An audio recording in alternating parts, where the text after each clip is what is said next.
everybody. I'm really glad we can get everybody here. The purpose is basically to learn from these three very experienced and skilled techs and see how they were able to become successful, what tactics they use. I wanted to bring Don on specifically because he has a really successful repair shop. I know people are interested in getting that started up, seeing if he has any tips of the trade. Made a really good talk at the summit this last year. So any words of advice that you have, Don, if you just kind of want to give a little background on how you got started and how iCracked works into your business model, that'd be awesome. Okay. How many are online now? Like 19? Yes, we got about 19. Okay. Well, I guess I started with iCracked back in 2012. It was before we had training videos and all that stuff. Not sure where you want me to go. Now, are we going to have questions and answers after this, or how's this going to work? What I was hoping is maybe you could do 15 minutes and do any questions at the end of that, and then we could do the same for Taha and for Christian once he gets on. Okay. Well, I got, like I said, 5 years ago, I got started and basically found a broken iPhone at a garage sale and went home, and that's when I found iCracked and I signed up with them. They were still pretty new at that time. I started out doing repairs just out of my home. I wasn't doing mobile repairs. I was doing it on the side. I'd have people drop the phones off in my house and come back in an hour or so and pick it up and pay for it. After a year or so of that, I got I found a Scion IQ close by after I'd been out to headquarters and saw the smart cars, and I knew I had to get one of those. So I found returning back from that trip, there was a mile from my house. A dealer had a used Scion IQ that it was perfect. So I bought that, got it wrapped, and I started doing mobile repairs from there. There's a McDonald's about 5 miles from my house, and I would just start meeting people at McDonald's after work and before work and whatever I could do, to fit them in. I started out working nights. I was working nights at the time, and so I was meeting people like at 2 o'clock in the afternoon, 2 or 3 repairs, and then head to work, and 5, 6:30 at night. I realized it just kept growing, and I was going to have to do something different. So around the end of 2014, I started thinking I'm going to have to quit my second job and focus on this one. So I started looking for a shop, and I ran into a couple guys that they'd opened a Boost Mobile store here in Pittsburgh, and I made a deal with them. The timing was almost perfect because another shop had decided to come into town at the same time. We opened the same weekend, Labor Day weekend of 2015. He lasted about 6 months because I already had all the trust built up with the cell phone stores here, and if you got them, you pretty much got it all. And they all trust me, and they not that they didn't trust him, but they didn't want to change what was working for them. So that worked out good for me. I was also getting walk-ins at McDonald's. I would schedule my first appointment at, say, 7 o'clock in the evening, and then I'd schedule the next one at 7:30 and then 8. And then by the time 7 o'clock was around, I'd have 2 or 3 more people walk in. I would just keep going, and then I'd have to get, I was working nights. Or at that time I was working days. So I would have to, wrap up and get back home because I get up at 4 o'clock in the morning and go back to work. But once I got the shop open, it continued to grow. And this year, I think I've sort of kind of leveled off. But it's not bad at the level where I'm at. I'm feeling pretty good about it. I'm opened a second shop in Neosho, about an hour away. That's proving to be a pretty big challenge just to get quality help to work for, with me down there. I had to fire the first guy because he was stealing from me. So still working on that.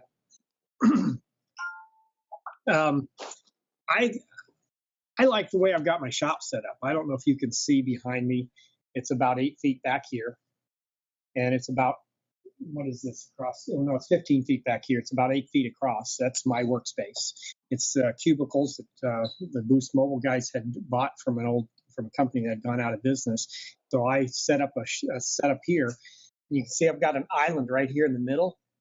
On the other side of the island, I have 2 chairs. I've got 3 chairs here. Mine's on this side, and I got 2 chairs on the other side for the customers. Back over this way, I've got a little waiting area where I've got 5 chairs set up where people can wait. On any given day, I might have 5, 6, 7 people waiting in line to come see me. This last 4 or 5 weeks has been 8 or 10 repairs every day. So been busy. What I like about this setup here, though, is the customers. It's just like meeting them as McDonald's. I'm sitting across the table from them. They get to see what I'm doing. Most of them really like to watch and see what it looks like inside an iPhone. Some people drop their phones off and come back a little later. I still do a few mobile repairs, but most people just really like to come to my shop and all my tools and my magnifier light. I've got the magnifier light that I lean on quite a bit because I had LASIK done. I can't see up close anymore like I used to. So it's nice having that light. That was about the same time I started my shop here. What else? I'm not sure what else to tell you. I've got everything I need right here. I got a soldering iron. I got my heat plate. I've got everything right here, just ready to go. And then they just file in and wait in line to see me. I got some customers that come as much as an hour or more away to see me. Are you ready to open up for questions? Have I done my 15 minutes, or is there some? Not sure what else I can tell you without some input. Sure. Can you hear me now, Don? Yeah. Yeah. Do you have any employees that you work? Did you already mention that? How many employees do you have working under you, and how does that work out for you? I don't have any direct employees. What I've done is I've worked out a deal with Chris, the owner of the Boost Mobile store. He owns this store and the one down in Neosho. He is hiring people that I can train and to work with me. And so the first guy that he hired was a guy I was training, but I really just couldn't bring him on full time. So what I did is we brought him on as a Boost employee. He runs the store, and then he comes over when we have a repair. If I'm not in the shop, then he comes over to my side, does repairs, and then goes back to the other side. He gets. Okay. Unfortunately, the priority then is he's a Boost employee, which is fine. Most of the time I'm okay with that. If I have to take a week off, like I did when we came out to the summit, I actually left. We took 9 days off. I took 9 days off, and Joel stayed, covered the shop while I was gone. So then his priority was the shop, and we had somebody else running the store. And then I just paid Chris the labor, the cost of labor for that period, plus the commission for Joel. I don't have any actual other employees. The first guy I had was actually a pseudo partner of Chris's. It turned out he was stealing from me, so we cut him loose and ran him out of town. Got it. Looks like we have a question from Tig. Hey, Tig. He asks, have you ever tried to become an Apple authorized service provider? No, I've not really looked into that. I've talked to a few people, and it's not a simple process, I don't believe. I'm not sure what's involved in that. I've never really pursued it. Mm-hmm. Great. Yeah. Also, can you guys hear me? I can hear you. All right. Yeah. So to add on to that with the service provider, you can become a service provider for MacBooks and Apple computers. But to get the iOS certification, there's only like 400 shops in the nation that are certified. And it's very, very difficult to get it from Apple. So the odds are of us getting certified is very, very low. Okay. Yeah, that's interesting. Anthony wrote in here. Go ahead. At the moment, I'm busy enough. I don't really need another certification. Great. Let's see. Anthony wrote here. I work from my work, so I prefer to be mobile, but I'm having issues finding the customers. How did you start advertising and getting customers to come to you? Well, the first thing I did when I very first started out was I think I received my kit on June 6th of 2015. I don't remember if that was a Monday or whatever it was, but on the Monday right after I got my kit, I had hernia surgery, so I had 6 weeks off from work, paid time off, and so I'm recovering from hernia surgery. I was able to work on phones, and I started advertising on Craigslist. Really, that was the main starting point right there. I got my first customer. I think by the 19th, I had an iPad 1, first and only iPad I've ever worked on. And then I was getting on that first 6 months, I was probably averaging about 5 or 6 repairs a week. And then I started getting Facebook. I really didn't even set a Facebook page up until just a year or two ago. But I was getting a lot of referrals from Facebook, and I visited the cell phone stores a lot. You go in there and just talk to them and just kind of BS with them and just build relationships with them, and that really helped a lot. You don't go to the library if you got your phone broken to try to find somebody to fix your phone. You go to the cell phone store. So if you can lock down the cell phone stores and get their trust, when that other shop moved into town, they didn't have a way to collect the customers here in Pittsburgh. I had them all locked down pretty good. Mm-hmm.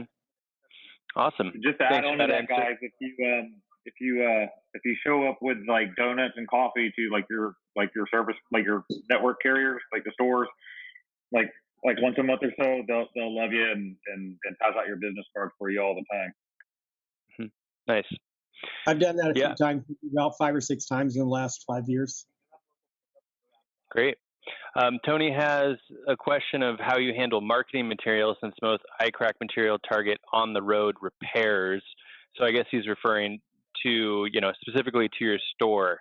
Do you go to a private advertising place that prints out, big stickers for your windows or anything like that? Well, I've got the Scion IQ that's wrapped with iCracked. It does say "We come to you," and most of the time the customers ask, how this works. So I say, well, I've got a shop. Most of my repairs are done in my shop. If you can't get away from work, I can come fix it there. But most people like to come to the shop, and that's where it usually happens. As far as the advertising material, I know the newer advertising material that I've seen emphasizes that we come to you. I'm still using the old material, the old advertising in my Craigslist ads, because it's not quite as strong with the "we come to you" part. Great. Yeah. And just to touch on that, anyone that's interested, iCracked does have personalized marketing material that has your name and number. You can find that on the iTechs website. If you just go into marketing material, you can generate that yourself. It'll generate, I think, 4 different PDFs. One's a flyer, one's a pull tab flyer, one's a postcard. So that's a good start to it. If we want to talk bigger picture marketing, we're working on that. I think it is right now it's a logo issue, but more information for that to come in terms of like printing out big magnets and stuff for your cars. So we are working on that. We'll get back to you when we have some more clarity on that. But awesome. Thanks so much, Donna. That was eye-opening for me, and I'm sure for everybody here. Any other questions for Dawn? And anybody that is muted, you can hold down the space bar, and that will allow you to speak in the microphone. Otherwise, you can chat over here. Looks like we got one more from Jess.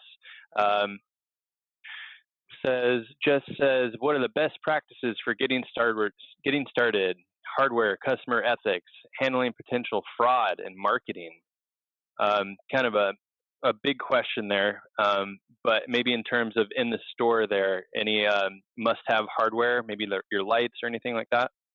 Well, my magnifier light's a big must-have. I've kind of done a special thing on my light. I've got the 3X here and a loop glued to the bottom of that, so I get 30X all total with the 10X loop. That's huge for me just because I can't see up close. I don't know best practices. I'm not sure what all else that was asked in that. When I get people that come into the store, I try to identify them. If somebody's out there waiting, are they here for Boost? Are they here for me? they're here for me. I acknowledge them, get them back here, so that they don't feel like they're just being ignored. Sometimes when I get 5, 6, 7 people waiting, it can get backed up pretty good. And, sometimes I might miss somebody, but I try to acknowledge everybody that walks in. I think that's key. You want to build good relationships with the customers. And then I always give them I give them my electronic business card when I get done, and tell them if they have any trouble at all with the repair, or if there's anything else they need, and to be sure and share my electronic business card with their friends too. When I say electronic business card, what I've done is I've created a contact of myself, Don the phone guy. It's got all the numbers, starting with all the iCracked, and I've got 2 Don the phone guy numbers, one for here and one for Neosho. They both ring to my cell phone. Then I have the iCracked headquarters number, and then my personal cell phone and emails.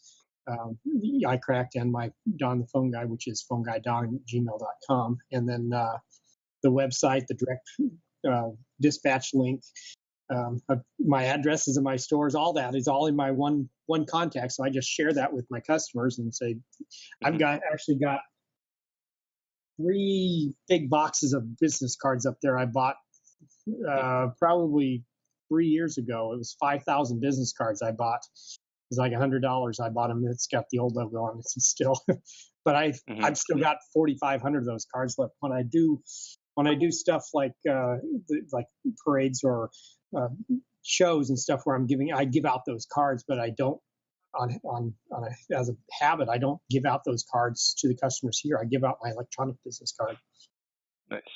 That makes sense. Looks like Jesse had a follow-up question. Any specific gear that you need for the iPhone 7? Is that a little trickier for you? It was every time a new phone comes out, I'm nervous about it. And of my first 3 iPhone 7 repairs, 2 went badly. One, I was able to help the customer. I ripped the extension cable on the home button, and that was a pain to try to replace. So what I did is that was a charge port replacement on that one. And I worked with the customer to help them send the phone back, and they actually warrantied it. So I was okay on that one. It just took some time to get it worked through. The second phone I did something weird with the home button. I still don't know what I did, but it was all ultra sensitive, and I ended up buying the phone from the customer, sending it back to Apple, and warrantying that. They warrantied that, sent me a new phone, so I upgraded myself to a 7. I've not had a single issue since with the 7s. It's the only one that I've really used heat consistently with, and I'm getting to the point now where I'm feeling comfortable enough I can pretty much do a 7 without any heat at all. The home button still makes me nervous if I don't have some heat on it. And soften that up and get underneath that. But I haven't had another home button problem since that second one I did. Okay, great. Obviously the tri-wing, but then just gentle. I lost somebody. My iTunes popped up. I lost the website. Obviously a tri-wing and just gentle pressure on everything to get it apart without tearing it up. Okay. Last question for you. I know that we had a couple unanswered. We can answer those throughout this webinar, but I like this question here. How do you and the store keep track of your business? Is it run on any particular program, or is it Excel? How do you track your expenses there? Well, I've kind of developed over the years an Excel spreadsheet where I keep track of all my orders and repairs and that kind of stuff. It's a little bit labor intensive. I need something a little better. I'm looking for something better than that. But in conjunction with that, I have my contacts in my iPhone. Every time I get a customer, I create a contact. I have the customer name, email, phone number, and then in the notes, I put what device they had repaired. So I've got the iPhone 6, Verizon, all the details of that, and then most importantly, I have the serial number in the notes, so that if somebody calls me, I might not be at my computer, and they say, "Hey, I got a phone fixed with you, and it's giving me trouble," and I just pull up that, copy the serial number, paste it in the app, and look it up and see if they have, when it was repaired, and if it's a valid claim that I can make on the, warranty or whatever. I got bit on that once when I put a screen on a girl's phone that she bought the screen. I put it on for her, charged her $40, and then she came back and said, "Hey, I'm having trouble with that screen you put on." I said, "Oh, that's warranty." I did the warranty repair, went home, looked it up, and oh, that's not an iCracked repair. It's not even in the app. It's not a warranty. So I kind of ate that one, and I learned my lesson. So now every customer gets a serial number saved in their notes, and that's very helpful. And I like to save all the details in contacts, verify that, and then I copy and paste it into the app so I know it's all right. Excellent. Well, sounds good. Really good information there, Don. Thank you so much. Looks like we have some follow-up questions for you, but I want to continue on and go on to the other two panelists, and then maybe we can circle back at the end and answer any unanswered questions here. But thanks so much, Don. We appreciate it. So next up, Christian, I see you on the screen here. Do you want to kind of take your turn and give us a little background? Christian is over in South Carolina. One of the has the highest amount of repairs in the South pretty consistently. So how are you able to do that? Why don't you give us a little bit of background? How long have you been with the company? I want to kind of hear about what your client-facing skills, and anything else you want to talk about would be great.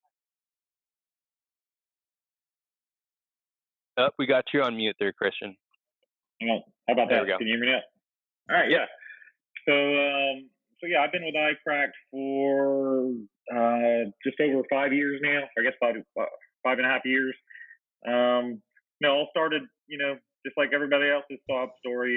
I dropped my iPhone, cracked it, and went online to figure out what to do about it. And I stumbled across iCracked back when iCracked was pretty much in its infancy, and I joined up and became my first customer, my first paying customer, and I've been doing this ever since. And it's just been great. Set my own hours, make good money, fantastic. As far as like FaceTime, I think one of the reasons like word of mouth is huge for me. I get a ton of business from word of mouth. So like people, I fix their phone, they tell all their friends, all their family, and then I get to go fix more iPhones, and then they tell their friends, and they tell their family, and then I go fix more iPhones. And hey, Ed, looking good. And Denny, love the shirt, Ed. They love their shirt. And, but yeah, just like when you're doing repairs, just be like super nice to your customers. Chit chat with them. Small talk. How's the weather? What are you into? What do you do for a living? And just just be friendly and nice. If you have any problems during the repair, if something goes wrong, don't try to cover it up or hide it or lie to the customer. Just be honest with them and explain to them the issue that you're having and why it might be taking you a little bit longer than it normally should. And then, assure them that you're going to take care of it, that you're going to do whatever it takes to make, the situation corrected. And as long as you do that, you'll, even if you break a phone, and as long as you do the right thing and help the person get a working phone back again, you'll still keep them as a customer, and they will still tell their friends about you. And that's basically it. Just be nice all the time. Yep, that's key. I have a question for you. When you do run into an issue with doing the repair, what is kind of the demeanor you use? Like, what are the next steps if you are having an issue? It's not turning on. How do you calm the customer down, and where do you go from there? So I show up, I do the repair, and I do the pre-repair checklist, and everything seems fine. I get a new screen on there, and it won't turn on. Something weird like that happens. Hasn't happened to me in a very, very long time. But when it does happen, I would just I would explain hey, there's something weird going on. I'm going to try a couple of different things to see if we can get it working again.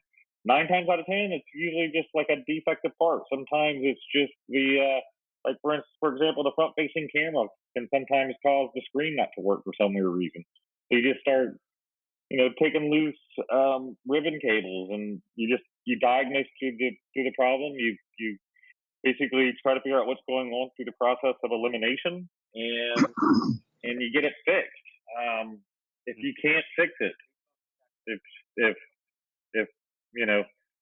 for example, like if for some reason the fingerprint ID will not work no matter what you try. You've already tried replacing the mid plate with the little ribbon cable that runs through it and all that stuff, and nothing seems to fix it. Then you try to come up with solutions for the customer. For example, get them to take the phone to Apple, because Apple can fix the fingerprint ID, but offer to pay for the repair and offer to give them extra money for their time and effort that it takes them to go through that. Yeah, you're going to eat the cost of all of that, but it's much better than having an angry customer that's going to write you a bad review, because it only takes one bad review to ruin your business. So do whatever it takes to make it right, no matter what. Yep, I think that's a really important point. Doing whatever you can to make the customer happy. I've heard that 1,000 times from experienced techs. So I know it's hard for new techs to take that hit, but it really is worth it. Would you agree? Because if you're new and you don't have a lot of reviews. Yeah, it's hard for old techs to take that hit. I mean, it's hard to take that hit no matter what, but it's better than ruining your business in the future. And if you have to eat a few $100s to make it right, then just do what it takes, and then you'll be better off in the long run. If you don't, you'll be out of business in no time. I got a question for you, Christian. In terms of getting scheduled repairs versus, your own leads, what would you say that ratio is if you're getting scheduled repairs versus, manual repairs or direct dispatch? I think it's about an even mix of all. I get repairs coming from all different directions. I don't really keep track of which comes from where. I just schedule as many as I can and go fix as many as I can. That's basically all there is to it. Nice. Good deal. Have you fixed any famous people's phones? Famous? I don't think so. No one extremely famous, I don't think. Maybe like we'll leave that question for Taha. Yeah. Great. And then there's another question here. I think it was for Greg, but applicable for you. How do you, when it gets into negotiating the price, if you have kind of a cheaper customer, do you run into that pretty often? Is there a way that you're able to sway them into go to your price, or where do you go when your price is too high for them? You just kind of let it go? I'm so busy. I have so many repairs scheduled from one day to the next that I'm not going to let someone try to haggle me down. If they want to go to the cheapo, like, mall guy to get their phone destroyed, that's fine with me. Not going to bother me. If someone does say that they're like a student or like military or like, police or fire or something like that, I will knock like $10 off the price. I'm not going to check their ID or anything. If it's that important for them to lie to me for $10, then so be it. So as far as like haggling, I agree. My price is my price. Either pay it or go somewhere else. It doesn't bother me. I have plenty of other work. Awesome. Let's see. Tony asks here, what marketing have you done other than word of mouth? So word of mouth, of course, when I first started out, I was really heavy with the Craigslist. Craigslist got to be kind of a pain in the butt because price shoppers. Yeah, price shoppers, and also like Craigslist itself was like every time I would post an ad, they would tell me that I couldn't post it for some reason or another, and I just gave up on Craigslist. It was too much of a pain, but hand out tons of business cards if I'm at like a concert or some kind of social event like a baseball game or something like that. I'm always looking for people with broken screens. I hand out my card to them anytime I see someone. Be like, I can fix that. I just hand them a card and I walk away. I put up flyers around like the college campuses. Lots of donuts and coffee to like the cell phone stores. With business cards. And of course, like Facebook. People in Charleston area know me on Facebook, and they know that I'm the guy to fix. So I get a lot through that as well. Perfect. Yeah, I totally recommend that for any new guys starting up. Facebook and Craigslist. And man, those cards, they go a long way. So yep. Anytime I'm pumping gas, I'll stick a business card on the pump.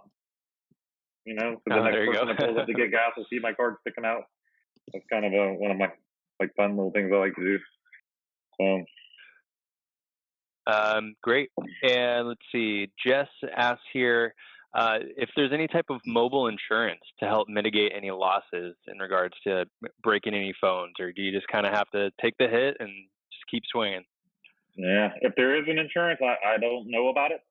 There may be something out there like that. I don't know. You might be able to get some kind of I don't know, maybe some kind of insurance through your business or whatever. I'm not sure. I've never looked into it. Honestly, the best thing to do is just know what you're doing. I haven't bricked a phone in 3 years, I would say. I haven't had to take a hit. And the reason why is just experience. I could practically repair an iPhone blindfolded now. So just know what you're doing and don't screw it up. Plain and simple. And then you don't have to take the hit. Oh, take your time. It's not a race. Yeah. Exactly. Okay. Egbert, if you can hear me, would you mind rephrasing the question that you asked, or holding down the space bar and you can ask it yourself? Having trouble understanding that one. But great. If anybody else has some questions for Christian, we'll let her rip. And then otherwise, we just have Taha, who's going to finish us out here. I think he does have some celebrity stories that I'm excited to hear about. But Taha knows everybody. That's right. What are you watching over there, Greg? Oh, that's we're watching your background. TV. Sorry. Yeah. Nice. That's a good one. I'm at my desk. Well, there, is that nice. better? That's fine. I was entertained. Oh, look at that. You have a whole setup. That's my workspace. So.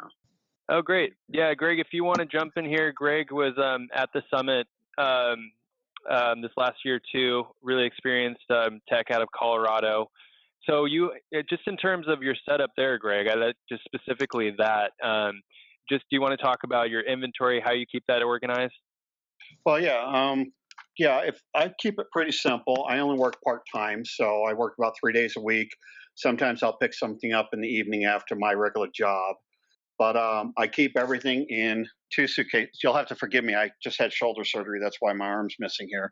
But I keep all my screens in my iCracked case right here, as you can see. I don't know if you can see that there.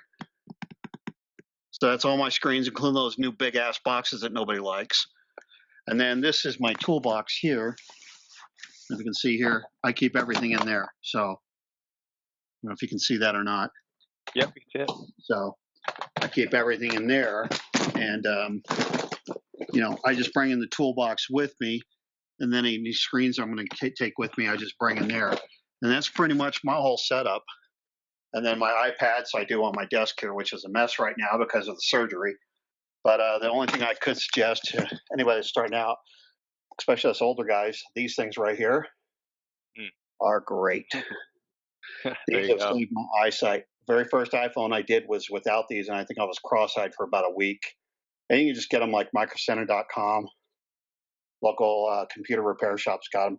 This has different lenses on it, so depending on how blind you are, they come in real handy. This is a godsend for me. So yeah, awesome. Thanks for jumping in. You're getting first snow over in Colorado, I think now, huh? What's that? Getting your first snow over in Colorado, I think. Coming this weekend, yeah. It's gonna be a light one. Right on. That's the Good, way it good. is here in Denver. It'll be gone in a day. So Excellent. All right, well, let's go ahead and bring Taha in here. Taha is he's got some of the highest volume in the country. He's in Manhattan. He was also at the summit. I had the opportunity to meet him. Really great guy. He's known for doing 32 repairs in one day. The man, the myth, and the legend, Taha here. Don't see you on video yet there, Taha. Let us know if you can hear us. that's because he's shy. Yeah, and can you guys hear me I can hear you, yeah. Oh, there you are. Cool. Go ahead, now? Yeah, 'cause Taha. I'm on both the phone and the tablet. And great introduction there. Appreciate it. So pretty much just a little bit background about me. I joined iCracked while I was a sophomore in college. Prior to that, I started working at a store while I was in high school. And so pretty much time conflicted with my schedule and school and everything. And so I was looking for something, crossed upon iCracked, and then I said this would really fit in really well with my schedule. Started doing that, and it worked out really well while I was in school. And then I finished school this year, got my bachelor's degree, and honestly, I mean, iCracked has been consistently busy, have been getting a good enough volume, and I'm still doing it now. So doing it in a market like New York, everything here is congested. I did think about opening up a store, and I'm still looking for the right location. But the thing is, here rent will kill you. Like right now, you guys see the wires hanging down. I mean, it's not the greatest setup, but I rent this little office in the basement of a store, and I just pretty much use this as like a space to keep all my tools, parts, because at any given time, I have about 100 screens on hand, and this is also where I test out my screens. So as you guys can see, I have the iPhone 7 tester, Sure, 7 look at that. Plus, 6S, 6S's, everything. Yeah, the testers, and then I have all these shelves. So this is a pretty small space, but it gets the job done because you do need. I'd recommend something like this for everyone that's doing this. Have a designated area where you have everything set up, so that way you don't have to look for things at different parts of your house or your car or anywhere. And just me having everything here, I have this here, and I don't keep anything at home because then it gets cluttered and everything. And so whenever I have work, I'll come down to the office, do whatever I have to. But pretty much, I do get people that come here to me sometimes, but most of my work, I'm traveling to people. And being in a market like Manhattan with the congestion, I'm sure most of you are aware that it's pretty busy here. And the one thing you're dealing with is traffic. So just an example, this week the UN is in town. And so on Monday, I was going to a repair. It took me 45 minutes to go around 4 blocks, if you guys can believe that. And so just figuring out the best method to travel to customers and get the repair done. And then as far as marketing myself, I'm like everyone else. I mean, the best type of advertising you can get is word of mouth, because when people can say, "Oh, I know someone that fixes phones like me," or Lior, who's also here in New York. Lior also, it's a lot of word of mouth because people trust their friends. So if their friend says, "Oh, I have the guy that can fix your phone," a lot of times they'll just call you, be like, "Hey, Ty, I got your number from my friend. He says you can fix phones. When can you fix my phone?" A lot of times they won't even ask you the price because they're confident that their friend referred you. So that's a great way to market yourself. And sometimes you can even offer people, be like, "Hey, listen, if you refer me people, the next time I fix your phone, I'll discount it for every person you refer me." So word of mouth is definitely huge in our market. Interesting. Taha, like, I'm sure these guys have questions for you here. Just starting out, so I mean, just living in a congested city like you are, you know, are you driving? Are you walking around? Like, how do you get around when it's so congested? You have so many appointments every day. Could you just kind of touch on that for those of us that live in cities? Yeah, so I drive mainly, and then I also have I don't know if any of you have heard of Boosted Board. So it's pretty much this electric longboard, and it goes up to 25 miles per hour. So I use that and drive at the same time. This week the board came in handy, and so this week I was pretty much driving. But a lot of times, so working in Manhattan, I've pretty much known the whole area. So you know where there's traffic, and then there's certain zones you can't park. So we have commercial zones in New York, and if you park there, it's $115 ticket. So obviously you're not going to drive and park there. So I leave my car in an area where you can park, and then just use my electric skateboard to get around town. And funny story today, I'm not sure if you guys can see it. I was flying down, going 20 miles per hour in the middle of traffic, and then my connection got lost with the board, and then I ended up flying off while on my way to a repair. And one thing about New York is, so in New York, people will pay for the convenience. So when we had the dispatch system, we were able to quote a lot more than the recommended. So iPhone 6s, we were doing it 119, 129, even 149. People wanted to pay for the convenience. And so, but the thing is, people wanted it done right away. So it's very rare here that you'll have somebody that'll call. And if they call you and you tell them, oh, I can do it tomorrow, most of the time they want it done same day, like as soon as possible, they'll tell you. So if you tell them, oh, no, I don't have the part in stock or something, they're going to go somewhere else. Okay. We got a question from Jason here. He's asking, has word of mouth been your best marketing channel, or versus flyers, business card, or social media ads? Which has been most effective for you? Most effective is definitely word of mouth. I mean, people on Facebook, like I have a repair tomorrow that I'm doing, somebody referred me on Facebook. Word of mouth, because people trust it. And being in New York, I mean, I've tried Yelp, I've tried all these other ones. Being in New York, if you Google, or even if you go on Yelp and just look up phone repairs, you're going to get 100 different listings. And you have to know who your customer is. If your customer is price shopping, I can tell you that there are places here in New York doing the iPhone 6. I had somebody with an iPhone 6S. They found a place that was doing it for $55. And I explained to them the difference. You know, we have a higher quality and everything. And the customer eventually, because it was a referral, they ended up choosing us. But to most people, if somebody's after price, you're not going to win them over. But if they understand quality, and what happens with me a lot is a lot of people will say, oh, no, that's too much. They'll have it fixed somewhere else, and then they're going to put on like a really bad screen. They're not going to stand behind their work, and then they eventually call you, and then you win the customer over for life. Yeah, excellent. All right, next one here is from Dick. He says he's just curious about the percentage of iPhone repairs you do versus Samsung. You know, how many Samsung screens do you keep on hand with your kind of volume? Yeah, iPhone I'd say accounts for about 95% of it. Samsungs, I do a lot of Samsungs. Samsungs I don't stock simply because you have different carriers, different models. It's just money you're sitting on. I think I have about like 4 Samsung screens that I've been sitting on for several months. So it's just sitting inventory. So I wouldn't recommend it unless you're sure you're going to get rid of it. Samsungs I do quite often, but they're just a lot more labor intensive. So if you're going to do a Samsung as opposed to an iPhone, it's going to take you a little more than double the time, depending on which model it is. But I do Samsung quite often. It's interesting. I think overall, nationally for a market, Samsung makes up less than 5% of the total repairs. Let's see. Leor says, Taha, tell them about the 7 Plus this week. Do you know what he's referring to in that comment? 7 Plus. I'm not sure. Let me ask him. Maybe he can elaborate there. But Tuvi's wondering what do you do to make your Facebook advertisement successful? Do you boost posts or pay for ads? What's the technique there? And Christian and Don, feel free to jump in here as well. Boost the post, but you really don't have to pay for it. Just consistently keep updating it. And then people, when they want to tag you, they can either tag you or tag your page. It all depends on your preference, because some people don't really like, when customers see their personal Facebook pages. So that's why it's good to have the business page. It's a little bit more professional. Mm-hmm. Yeah, that's a good tip.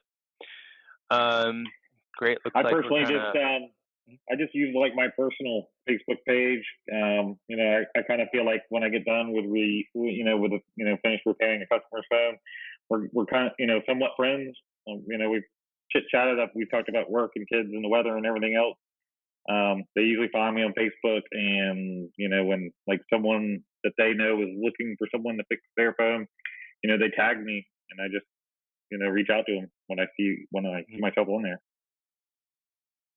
Oh, jumping back, Leo just told me about the 7 Plus. Yeah. So earlier this week, I had a 7 Plus a repair. So the customer reached out to me on Friday, asked me about an iPhone 7 Plus repair. I quoted him the $159, and so he said, okay, let's do it.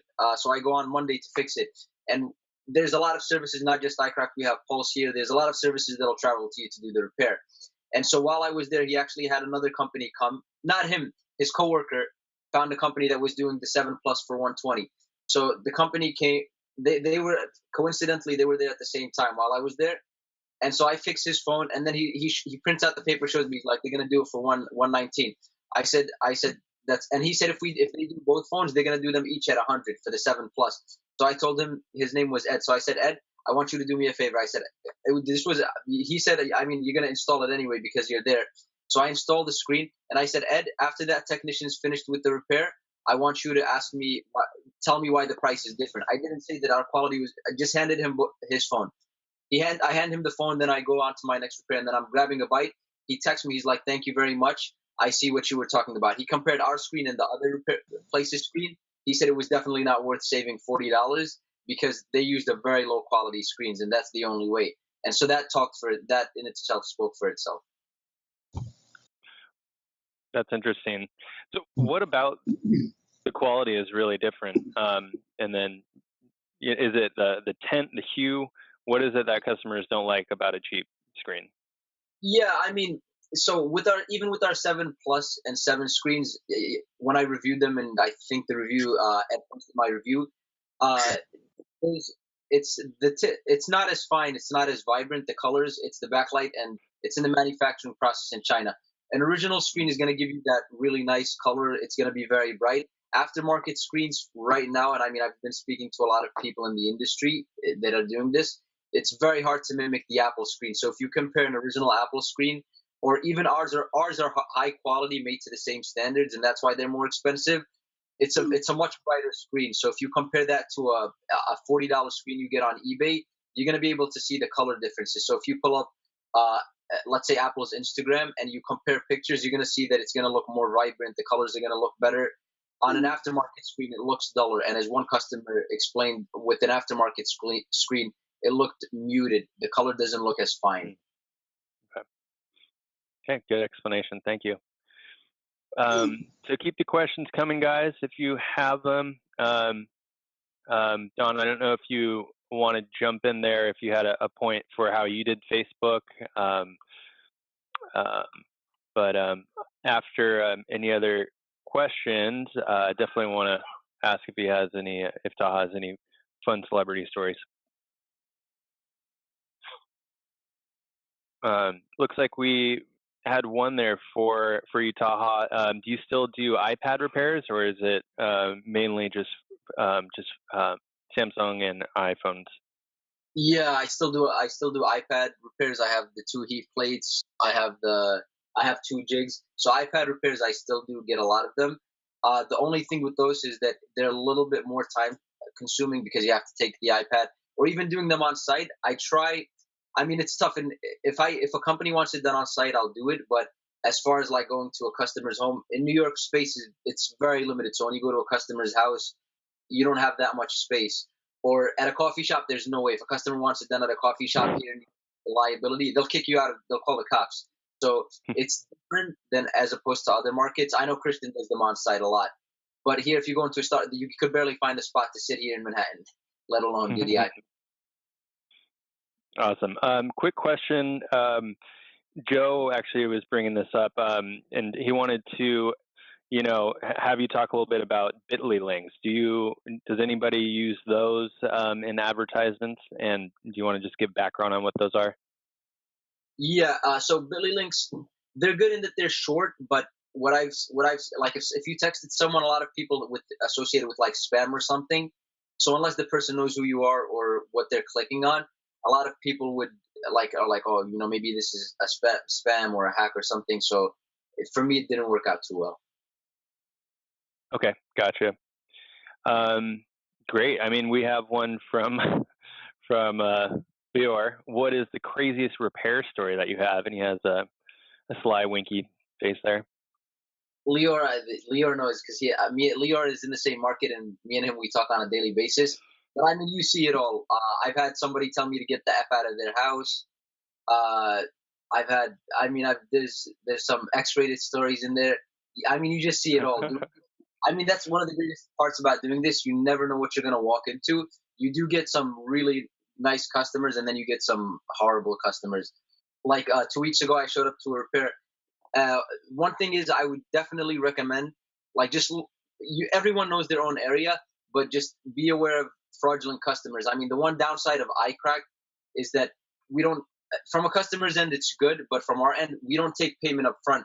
So sometimes you get these people that put in fraudulent repairs, or it's a sketchy situation. You show up, they don't want to pay, and this happens. I wouldn't say quite often, but now we know where the areas are. It happens in New York, and so sometimes we get people that put in requests and they use stolen credit cards to pay for the repairs.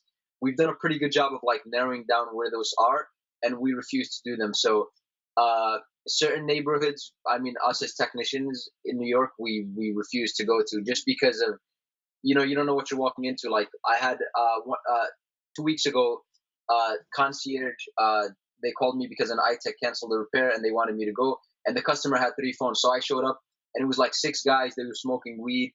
And the guy just starts pulling out phones out of a bag. And all the phones had smashed screens. The frames were bent. Some of them had cables torn.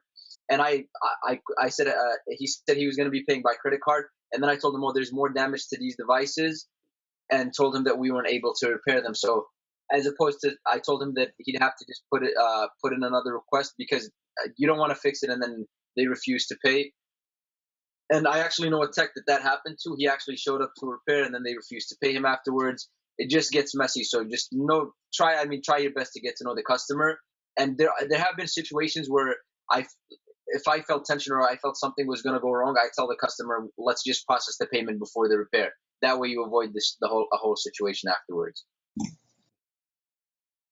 Okay, interesting. Good deal. And what's the most famous or kind of noteworthy person that you've done a repair for, Taha?